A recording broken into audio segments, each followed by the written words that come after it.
The A.O. Williams people were so dadgum motivated, nothing could stop us. Nobody could stop us.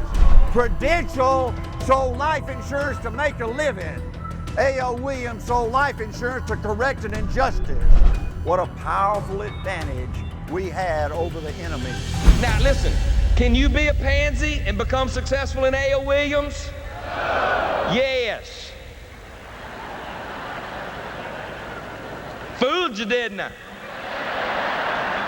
You can, but you can't hire pansies. You gotta hire some tough, get up, get after it people. And you just move over. Let them do it. Right? See, if you can't get excited about this business, that's the great thing about it. You can hire somebody that can. Right? Why don't you? If you can't, find somebody who can. You heard what Nita said. You know, I went to that meeting, and I sat there going. And Nita sat there, and you know what? She only made it twice. She told me about 5 times. She kept saying, "Ain't that what we have? Ain't that what we have? Ain't that what we have?" She didn't really tell you what I told her. After about the 4th time, hell no, it ain't what we got, okay? I said, I may be dumb, but I ain't stupid, okay? Nobody buy nothing like that. And like she said, she came home that night sitting in the closet, right?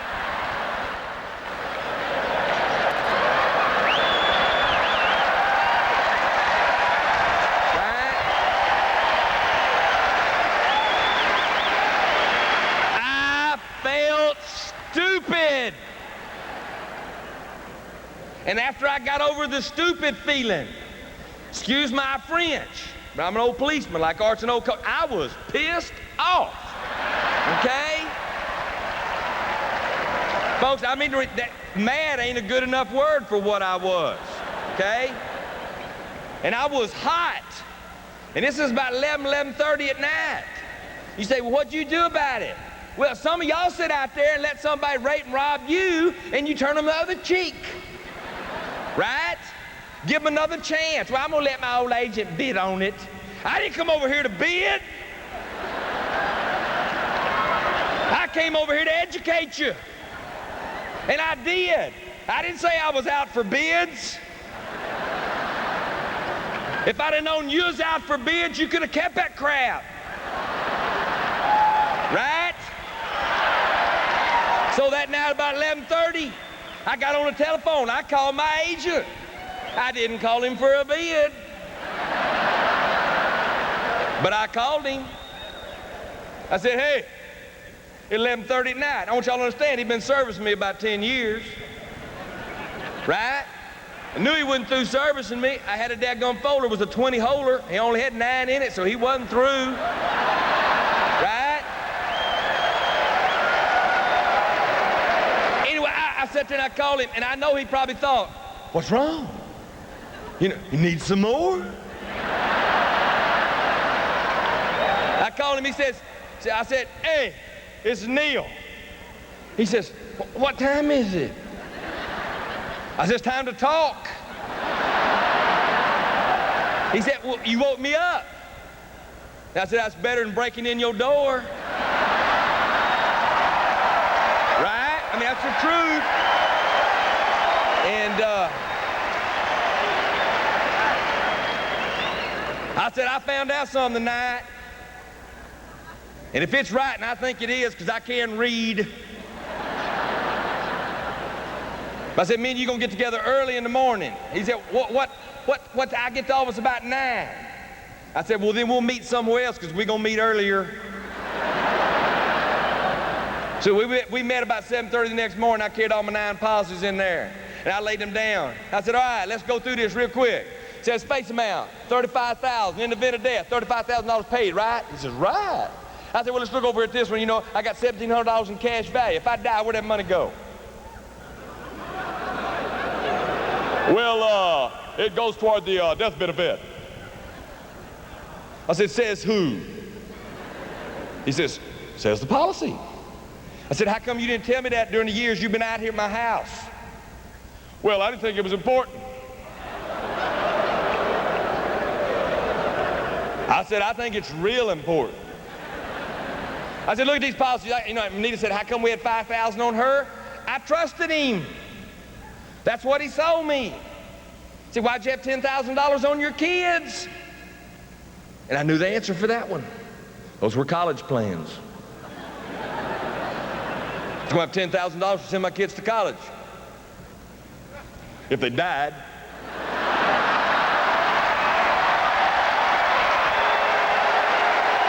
Right?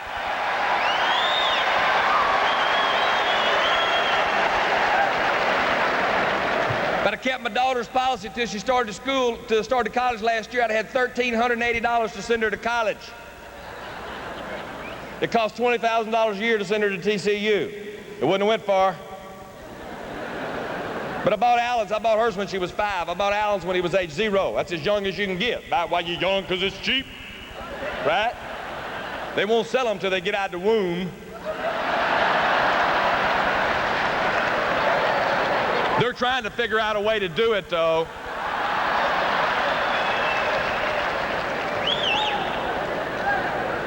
Buy $500,000 worth of life insurance on your unborn child.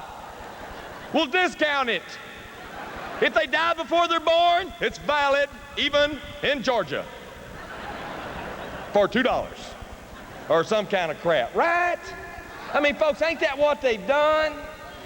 Sat there with my agent, we went through that crap. And let me tell you a little story, because I told him that night when I had him on the phone. I learned how to do agent confrontations that night at the opportunity meeting. I mean, I learned enough of this. Some of y'all slow, right? I told him, I said, hey, you own life insurance? Oh, sure do. I said, how much? He said, $500,000. I said, bring your policies or I'm gonna kill you.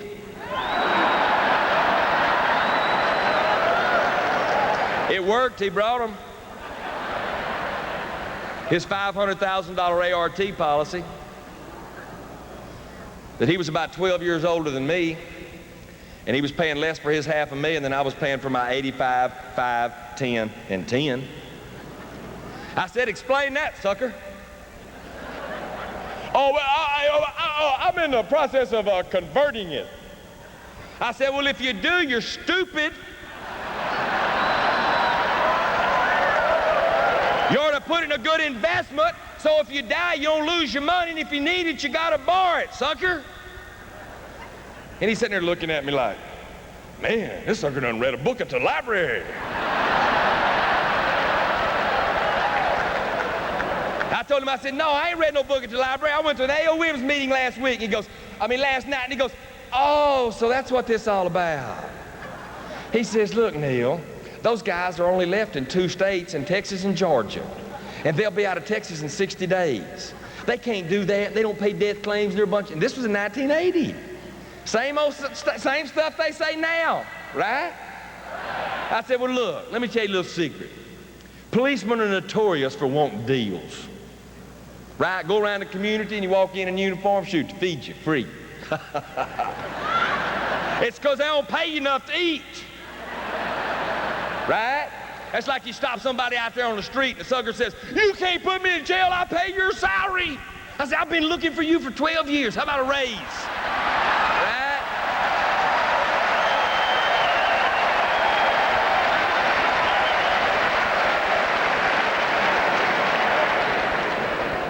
So anyway, I sat down there with my agent, we going through it, and I said, look, cash value life insurance ain't no good, don't hand me all that crap. I said, let me tell you what.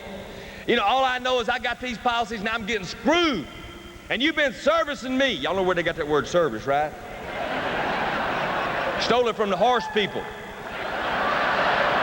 Hey, now it does sound better than to say, see, that's what the horse people used to do every year. They get all the brood mares together and they decide which stud they're going to put them with, and they take the dadgum brood mares over and get them serviced.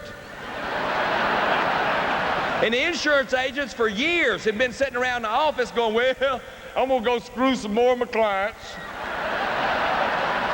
And then one of them went to a racetrack one day and he came back and he said, hey, the horse people service their things.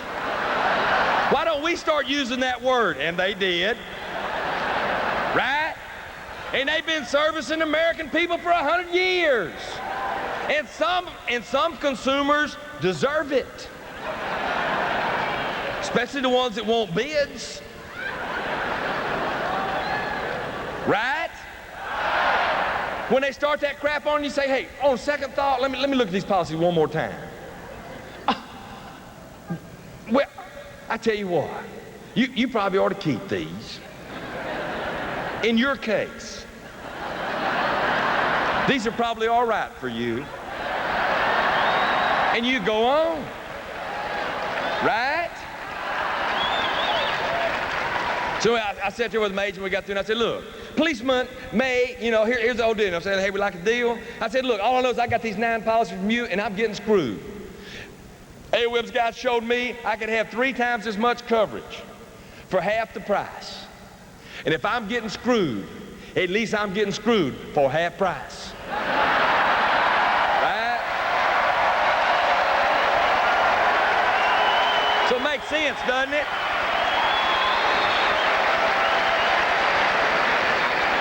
See, folks, here's what I want you to understand. You can't make it in AOMs unless you believe in what we do. See, I got a prayer for all of y'all. Every night I make this prayer. I mean it. Anybody in AOMs that doesn't own our products and doesn't believe in our investment programs and they don't have their money where their mouth is, please, God, don't ever let them make another sale.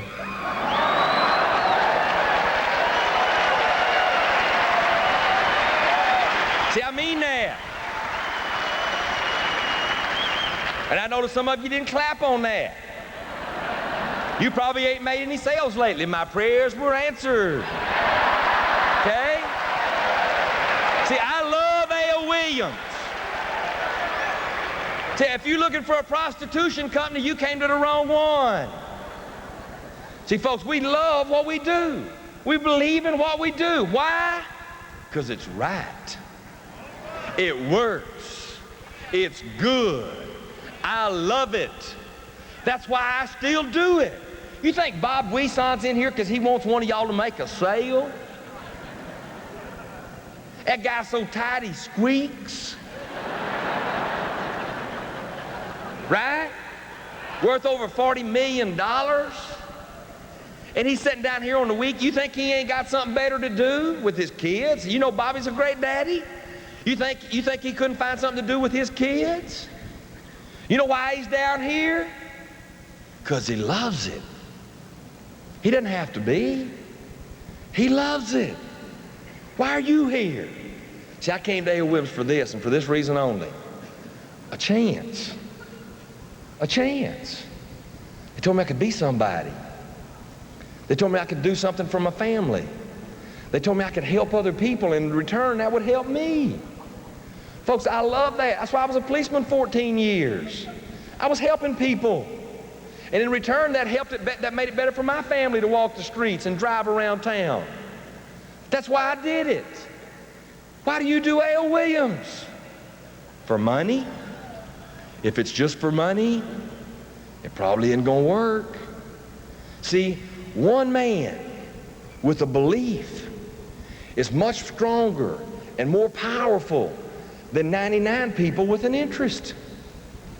See, one can make a difference, can affect people. The other 99, if,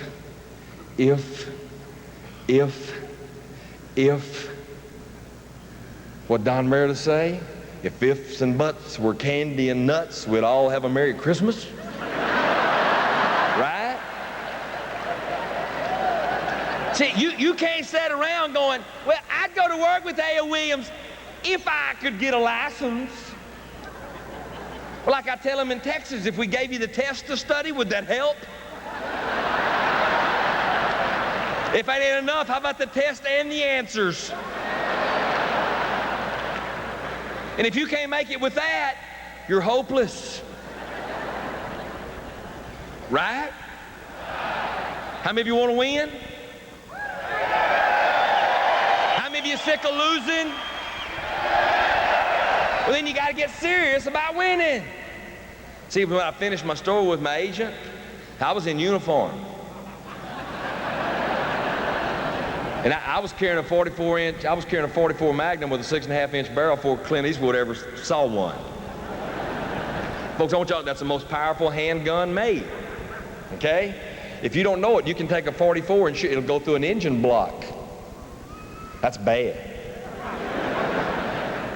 So for you that don't know it, you can shoot 44 Magnum pistol. And if you hit somebody right here, it makes a nice, clean little old hole. Right there where it just goes in.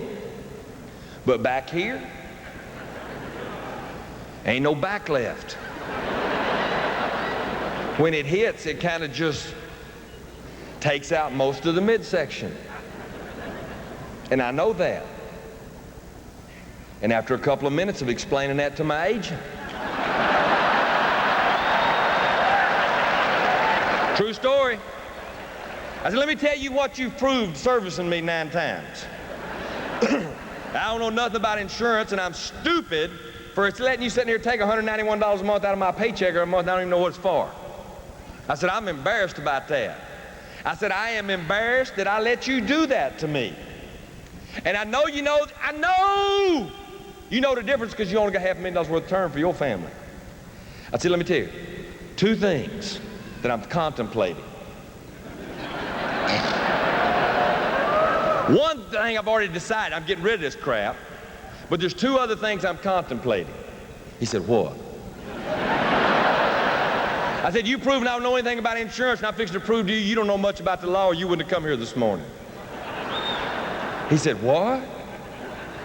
I said, in Texas, it's very clear. To protect your life or the life of another, you can kill somebody. That's what the law says. It also says, if you catch a felon in the act of committing a felony, you can kill him.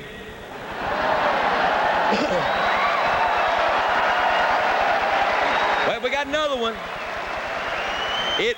It also says, if you see a felony committed, and in the process, the felon is fleeing, you can kill him. I said, and I've known that all my life. I said, the only thing I'm trying to decide is if I'm gonna kill you or not. He said, it ain't no felony. I said, I think it is. He said, well, I ain't committing one. You already bought all those. I said, no, you fixing to write me another one. And in the middle of it, I'm gonna kill you.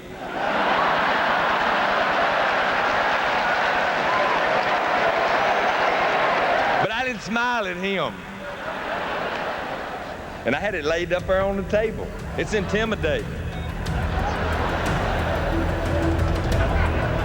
I said, the other thing that I have got to make a decision on is you want the little hole in the front or the back.